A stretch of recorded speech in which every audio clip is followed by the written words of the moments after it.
Thyroid നിങ്ങൾക്ക് ജീവിതത്തിൽ വരാതിരിക്കാൻ അല്ലെങ്കിൽ വന്നവർക്ക് അത് മാറാനായിട്ട് ഭക്ഷണത്തിലെ ചില കാര്യങ്ങൾ മാറ്റി പിടിച്ചാലോ? യെസ്, തൈറോയ്ഡ് എന്തുകൊണ്ടാണ് വരുന്നത്, ഭക്ഷണ ശൈലികളിൽ എന്തൊക്കെയാണ് മാറ്റം വരുത്തേണ്ടത്, തൈറോയ്ഡ് ഏതൊക്കെ തരമുണ്ട് എന്നതിനെ കുറിച്ചാണ് ഇന്നത്തെ എൻ്റെ ടോക്ക്.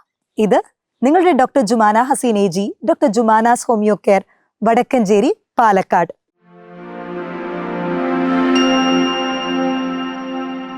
തൈറോയ്ഡ് ഗ്രന്ഥി എന്ന് പറയുന്നത് നമ്മുടെ കഴുത്തിന് ചുറ്റുമുള്ള ഒരു ബട്ടർഫ്ലൈ ഷേപ്പിലുള്ള ഒരു ഗ്രന്ഥിയാണ്. ഇത് നമ്മുടെ ശരീരത്തിന്റെ എല്ലാ ഭാഗങ്ങളെയും കൺട്രോൾ ചെയ്യുന്ന തൈറോക്സിൻ പോലുള്ള ഹോർമോൺ ചുരക്കുന്നതാണ്. ഈ തൈറോയ്ഡ് ആണ് നമ്മുടെ ശരീരത്തിന്റെ മെറ്റാബോളിസം, അതായത് നമ്മുടെ വെയിറ്റ് കൂടണോ വെയിറ്റ് കുറയ്ക്കണോ, നമ്മുടെ ദഹന പ്രക്രിയ, അങ്ങനെ എല്ലാത്രയും കൺട്രോൾ ചെയ്യുന്നത് ഈ തൈറോയ്ഡാണ്. ഈ തൈറോയ്ഡിന്റെ പ്രശ്നങ്ങൾ കൂടുതലായിട്ടും കണ്ടുവരുന്നത് സ്ത്രീകളിലാണ്. തൈറോയ്ഡ് പൊതുവെ 2 തരമുണ്ട്, ഹൈപ്പോ തൈറോയിഡിസവും അതേപോലെ ഹൈപ്പർ തൈറോയിഡിസവും. ഈ ഹൈപ്പോ തൈറോയിഡിസം എന്ന് പറയുന്നത് പൊതുവെ തടി കൂടുന്ന പ്രകൃതമാണെങ്കിലും നമ്മൾ യൂഷ്വലി അത് ഡയഗ്നോസ് ചെയ്യുന്നത് TSHന്റെ വാല്യൂ വെച്ചിട്ടായിരിക്കും. തൈറോയ്ഡ് ഉണ്ടോ ഇല്ലയോ എന്ന് പറഞ്ഞ് നമ്മൾ ഡയഗ്നോസ് ചെയ്യാനായിട്ട് ചില ടെസ്റ്റുകൾ യൂഷ്വലി വരുന്ന പേഷ്യൻസിന് നമ്മൾ കൊടുക്കുന്നത് ഫ്രീ T4 അതേപോലെ തൈറോയ്ഡ് ഫങ്ഷൻ ടെസ്റ്റ്, ഇത് 2ആണ് ആദ്യം നമ്മൾ കൊടുക്കാറ്. ഇതിൽ ഈ തൈറോയ്ഡ് ഫങ്ഷൻ ടെസ്റ്റിൽ T3 T4 എന്ന് പറയുന്ന ഹോർമോണും TSHഉം നമ്മൾ തൈറോയ്ഡ് സ്റ്റിമുലേറ്റിംഗ് ഹോർമോണും ടെസ്റ്റ് ചെയ്യാറുണ്ട്.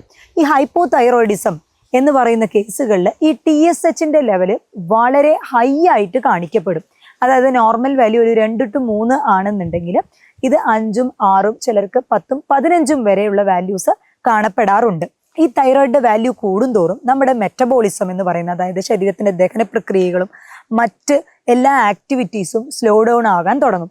അതുകൊണ്ടാണ് ഈ ഹൈപ്പോതൈറോയിഡിസം കേസസിൽ എല്ലാത്തിലുമല്ല എന്നാലും മെജോറിറ്റിയിലും തടി കൂടി വരാനുള്ള കാരണം മെറ്റബോളിസം റേറ്റ് കുറയും, അപ്പൊ ബോഡി വെയിറ്റ് കൂടി വരാനുള്ള സാധ്യതകൾ കൂടുതലാണ്.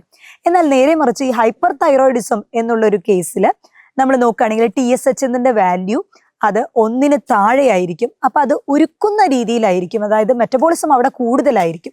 തൈറോയ്ഡ് സ്റ്റിമുലേറ്റിംഗ് ഹോർമോണിന്റെ ലെവൽ കുറവും, എന്നാൽ T4 T3യുടെ ലെവൽ വളരെ കൂടുതലായിട്ടും ഉള്ളത് കൊണ്ട് തന്നെ മെറ്റബോളിസം റേറ്റ് ശരീരത്തിൽ കൂടുകയും ഹൃദയമിടിപ്പ് കൂടുകയും അമിതമായിട്ട് വിയർക്കുക, ഇങ്ങനത്തെ ബുദ്ധിമുട്ടുകൾ കണ്ടുവരും. അതുകൊണ്ട് തന്നെ അവര് മെലിഞ്ഞ് പോവാനാണ് ഒട്ടുമിക്ക ആളുകളിലും സാധ്യത. എന്നാൽ ഇതിൽ എക്സെപ്ഷണൽ കേസസും ഉണ്ട്. ഹൈപ്പോ തൈറോയിഡിസം ഉള്ളവരും മെലിഞ്ഞിട്ടുള്ളവരുമുണ്ട്, തിരിച്ചും സംഭവിക്കാം. എന്നാലും അധികവും ഇങ്ങനത്തെ ഒരു പ്രകൃതമായിട്ടാണ് നമ്മൾ കണ്ടുവരുന്നത്. അതേപോലെ ഹൈപ്പോതൈറോയ്ഡ് ഉള്ള സ്ത്രീകളിൽ നോക്കുകയാണെങ്കിൽ മെൻസ്ട്രുവൽ ഇറഗുലാരിറ്റി, അവർക്ക് പീരിയഡ്സ് റെഗുലർ ആയിട്ട് വരികയില്ല.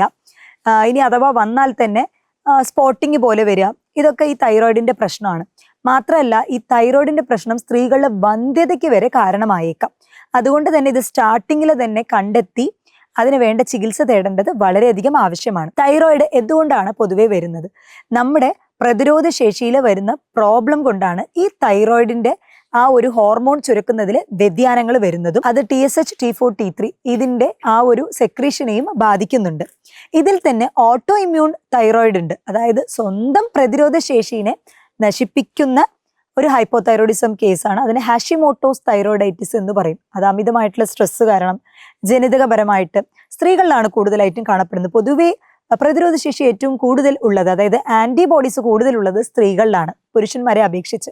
പക്ഷേ ഈ ഒരു ആന്റിബോഡീസ്, ഈ പ്രതിരോധ ശേഷി ഒരു പരിധിയിൽ കവിഞ്ഞ് 40 കവിഞ്ഞ സ്ത്രീകളിലൊക്കെ അത് സ്വന്തം ഇമ്മ്യൂൺ സെൽസിനെ തന്നെ അറ്റാക്ക് ചെയ്യാനായിട്ട് തുടങ്ങും. അങ്ങനെ വരുമ്പോൾ തൈറോയിഡിന്റെ ഗ്രന്ഥി അത് ആക്ട് ചെയ്യുന്ന സമയത്ത് അത് വീക്കം ഉണ്ടാവുക, അതേപോലെ തന്നെ ക്ഷീണം അനുഭവപ്പെടുക, അങ്ങനെ തൈറോയിഡിന്റെ ഫംഗ്ഷനിങ്ങിനെ തന്നെ ടോട്ടലായിട്ടും അത് ബാധിക്കുന്നുണ്ടാവും. ഈ ഹാഷിമോട്ടോസ് തൈറോയിഡൈറ്റിസ് നമ്മൾ ഡയഗ്നോസ് ചെയ്യുന്നത് ഇതിന്റെ കൂട്ടത്തിൽ തന്നെ TPO ആന്റിബോഡി പോസിറ്റീവ് ആണോ ഇല്ലയോ എന്ന് നോക്കിയും കൂടിയിട്ടാണ്. ഇനി ഈ തൈറോയിഡിനെ നമുക്ക് വരാതിരിക്കാൻ എന്തൊക്കെ നമ്മൾ കാര്യങ്ങൾ ശ്രദ്ധിക്കാനായിട്ട് പറ്റും? നമ്മുടെ ഭക്ഷണത്തിൽ കൂടുതലായിട്ടും അയഡിൻ അടങ്ങിയിട്ടുള്ള ഉപ്പ്, അയഡൈസ്ഡ് സോൾട്ട് ചേർക്കുന്നത് നല്ലതാണ്. അയഡിൻ അടങ്ങിയിട്ടുള്ള ഭക്ഷണങ്ങൾ ഇൻക്ലൂഡ് ചെയ്യുന്നത് വളരെയധികം നല്ലതാണ്. അതായത് കടൽ മീൻ, കടൽ മത്സ്യങ്ങൾ ഭക്ഷണത്തിൽ കൂടുതലായിട്ട് ഉൾപ്പെടുത്താനായിട്ട് ശ്രദ്ധിക്കുക. ഒമേഗ 3 ഫാറ്റി ആസിഡ്, അതിൽ ആന്റി ഓക്സിഡന്റ് പ്രോപ്പർട്ടി വളരെയധികം കൂടുതലാണ്. ആന്റി ഇൻഫ്ലമേറ്ററി പ്രോപ്പർട്ടിയും അതിൽ ഉണ്ട്. അപ്പൊ അതുകൊണ്ട് തന്നെ ഒമേഗ 3 ഫാറ്റി ആസിഡ് അധികം അടങ്ങിയിട്ടുള്ള ഭക്ഷണങ്ങൾ കഴിക്കുക. അത് കഴിക്കാൻ ബുദ്ധിമുട്ടുള്ളവർ അതിന്റെ സപ്ലിമെന്റ് ആയിട്ടെങ്കിലും ഒമേഗ 3 ഫാറ്റി ആസിഡ് എടുക്കാനായിട്ട് ശ്രദ്ധിക്കുക. ഭക്ഷണത്തിൽ പൊതുവെ തൈറോയിഡ് ഉള്ളവരിൽ നമ്മൾ ഈ ബ്രൊക്കോളി, കോളിഫ്ലവർ ഇതൊക്കെ അവോയ്ഡ് ചെയ്യാൻ പറയാറുണ്ട്. എന്നാൽ എല്ലാ കേസിനും ഇത് ഒരേപോലെയല്ല. ചില സമയങ്ങളിൽ ഈ ഹാഷിമോട്ടോസ് ഉള്ളവർക്കൊക്കെ നമ്മൾ ഇത് കഴിക്കാം എന്ന് തന്നെ പറയാറുണ്ട്. ഇനി ഒരു ഉരുളക്കിഴങ്ങ് ദിവസവും രാവിലെ വേവിച്ചത് എടുക്കുകയാണെന്നുണ്ടെങ്കിൽ അത് തൈറോയ്ഡ് ഗ്രന്ഥിയുടെ ആ ഒരു രക്തയോട്ടം ശരിയാക്കാനും അതിലുള്ള വീക്കം, നീർക്കെട്ട് ഉണ്ടെങ്കിൽ അത് മാറ്റാനും സഹായിക്കുന്ന ഒന്നാണ്. ഈ തൈറോയിഡിന്റെ പ്രശ്നത്തിൽ പെടുന്ന വേറൊരു വിഭാഗമാണ് ഈ ഗോയിറ്റർ എന്ന് പറയുന്നത്. അതായത് തൈറോയിഡ് ഗ്രന്ഥി വീക്കമായി വരിക. അപ്പോൾ കഴുത്തിന് ചുറ്റും ഇങ്ങനെ സ്വെല്ലിംഗ് ആയിട്ട് നിൽക്കുന്ന ഒരു അവസ്ഥ ഉണ്ടാവാറുണ്ട്. പിന്നെ അതേപോലെ തന്നെ എക്സോഫ്താൽമിക് ഗോയിറ്റർ എന്ന് പറയും. അതായത് കണ്ണൊക്കെ പുറത്ത് തള്ളി, അത് തൈറോയിഡിന്റെ തന്നെ സിവിയർ സ്റ്റേജാണ്.